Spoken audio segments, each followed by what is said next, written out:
Hello everyone, welcome back to my YouTube channel. Friends, आज की video में हम पढ़ेंगे salient features of the constitution, यानी कि जो हमारे इंडियन कॉन्स्टिट्यूशन में जो सैलिएंट फीचर है उनकी आज हम बात करने वाले हैं। फ्रेंड्स, फर्स्ट है रिटन कॉन्स्टिट्यूशन। जैसे कि हम देखते हैं कॉन्स्टिट्यूशन टू टाइप का होता है। फर्स्ट होता है रिटन एंड सेकेंड होता है अनरिटन। अगर हम रिटन की बात करें तो सबसे जो पुराना है वो है अमेरिका का, जो कि 1776 में आया। और अगर हम अनरिटन की बात करें तो वो है ब्रिटेन का। और जो हमारा इंडियन कॉन्स्टिट्यूशन है ये है रिटन। अब सेकेंड हम बात करते हैं डिराइव फ्रॉम वेरियस सोर्सेज। अगर हम सोर्सेज की बात करें तो फ्रेंड्स, जो हमारा इंडियन कॉन्स्टिट्यूशन है उसमें वेरियस सोर्सेज हैं। जैसे कि अमेरिका से कुछ लिया गया है, कुछ जर्मन, कुछ आयरिश, ऐसे ही अलग अलग कंट्री की कॉन्स्टिट्यूशन से कुछ कुछ बोरो किया है। जैसे डीपीएसपी लिए गए हैं आयरिश कॉन्स्टिट्यूशन से। इसी तरीके से ये इसमें वेरियस सोर्सेज हैं। अगर हम थर्ड नंबर की बात करें तो blended of rigidity and flexibility. Friends, हमारा जो इंडियन कॉन्स्टिट्यूशन है ये रिगिडिटी एंड फ्लेक्सिबिलिटी ये ना तो ज्यादा लचीला है ना ही ज्यादा कठोर है। इसमें अमेंडमेंट हो भी सकता है लेकिन एक प्रोसेस के थ्रू। और अगर हम फोर्थ नंबर पर देखें तो फोर्थ नंबर पर है federal system with unitary wise. Federal system पर फ्रेंड्स एक आपको ध्यान रखना पड़ेगा कि ये हमारा इंडियन कॉन्स्टिट्यूशन जो है ये टिरू फेडरल नहीं है। टिरू फेडरल से मतलब प्योर फेडरल नहीं है, क्योंकि इसको हम काशी फेडरल बोलते हैं। काशी फेडरल जो एक केसी वियर है उन्होंने बोला है, क्योंकि जो हमारे इंडियन कॉन्स्टिट्यूशन का जो ज्यादा झुकाव रहता है वो सेंट्रल की तरफ ज्यादा रहता है, इसलिए इसको काशी फेडरल बोला गया है। पावर जो है वो सेंट्रल और स्टेट के बीच डिवाइड की गई है, लेकिन ज्यादा जो पावरफुल झुकाव होता है वो होता है सेंट्रल की तरफ, इसलिए इसको टिरू फेडरल न बोलकर काशी फेडरल बोला गया। उसके बाद अगर हम 5 नंबर की बात करें तो यह है parliamentary form of government. Friends, parliamentary system जो हमने ब्रिटेन से लिया है, यानी एक संसदीय प्रणाली है, एक सरकार है जो कि ब्रिटेन में से बोरो किया गया है। आप याद रखिएगा ये पार्लियामेंट्री सिस्टम है, जबकि अमेरिका में जो है वो एक प्रेसिडेंटियल सिस्टम है। ब्रिटेन और इंडिया में पार्लियामेंट्री और अमेरिका में प्रेसिडेंटियल सिस्टम है। अगर हम 6 नंबर की बात करें तो इंटीग्रेटेड एंड इंडिपेंडेंट जुडिशियरी।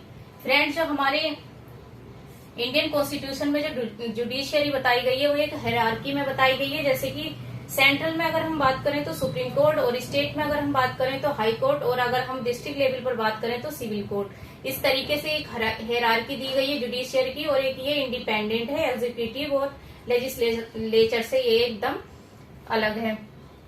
अब हम बात करते हैं 7 नंबर की, जो कि फंडामेंटल राइट्स हैं, जो कि हमारे कॉन्स्टिट्यूशन में 12 से 35 आर्टिकल में दिए गए हैं। उसके बाद अगर हम बात करें फंडामेंटल ड्यूटीज की, तो आप ये बात याद रखिए कि ये फंडामेंटल ड्यूटीज जो है ये जब हमारा संविधान बना था उस टाइम पर ये नहीं थी। ये 42nd अमेंडमेंट द्वारा 1976 में स्वर्ण सिंह समिति द्वारा इनको जोड़ा गया था। यानी कि फंडामेंटल ड्यूटीज हमारे जब संविधान बना था उस टाइम नहीं थे, और ये बाद में 1976 में 42nd अमेंडमेंट द्वारा इसको जोड़ा गया। और कमेटी कौन सी थी? स्वर्ण सिंह कमेटी। अब देखते हैं हम ए सेकुलर स्टेट। सेकुलर का वर्ड तो फ्रेंड्स आपको पता होगा, लेकिन इसकी भी अगर मैं बात करूं, ये सेकुलर वर्ड जो है 42nd अमेंडमेंट द्वारा जोड़ा गया। जो कि सेकुलर का मीन ये है कि हमारा जो स्टेट है वो एक हिंदू, मुस्लिम, सिख, ईसाई, जैन, बौद्ध किसी भी धर्म का ना होकर सबका है। मतलब कोई किसी भी विशेष धर्म को एक प्रायोरिटी नहीं दी गई है, जबकि ये सभी धर्मों को एक समान माना गया है। और ये सेकुलर वर्ड भी हमारा 42nd अमेंडमेंट द्वारा जोड़ा गया है। और इसके साथ एक इंटेग्रिटी और एक, जैसे कि सेकुलर 42nd अमेंडमेंट द्वारा जोड़ा गया है फ्रेंड्स, इसकी एक तरीक है कि 42nd अमेंडमेंट द्वारा हमारी जो प्रस्तावना है कॉन्स्टिट्यूशन की उसमें कौन से 3 वर्ड जोड़े गए थे, तो आप याद रखिएगा ये हमारा जो है वो सिस है। सिस का मीन होता है, मैं यहाँ पे लिख देती हूँ सिस, यानी कि सोशलिस्ट, इंटेग्रिटी और एंड सेकुलर। ये 3 वर्ड हैं जो आप इनको याद रखिएगा। अब देखते हैं हम यूनिवर्सल एडल्ट फ्रेंचाइजी। एडल्ट को फ्रेंड्स हमारे इंडियन कॉन्स्टिट्यूशन में एडल्ट यानी कि जो 18 ईयर्स के हैं उनको वोटिंग राइट दिए गए हैं। और वोटिंग राइट ये 61 अमेंडमेंट द्वारा, मतलब 21 एज थी पहले, अब 18 कर दी गई है।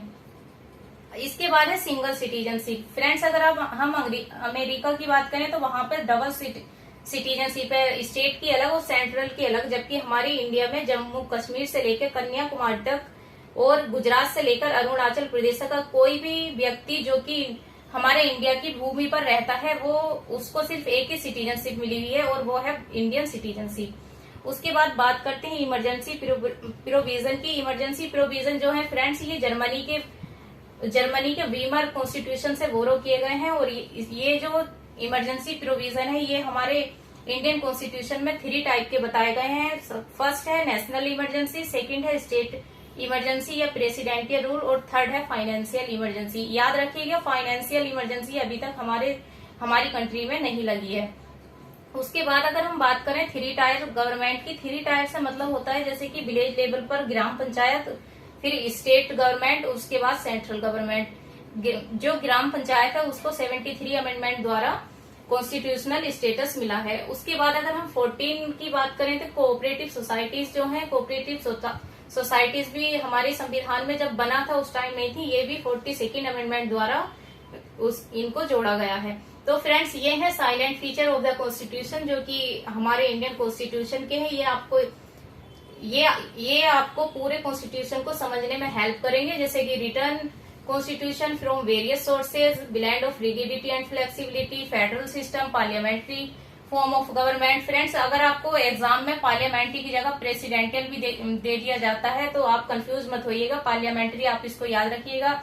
इंटीग्रेटेड एंड इंडिपेंडेंट जुडिशियरी, उसके बाद फंडामेंटल राइट्स, उसके बाद fundamental duties, a secular state, universal adult franchise and single citizenship, emergency provision, 3 tier government और कोऑपरेटिव सोसाइटीज।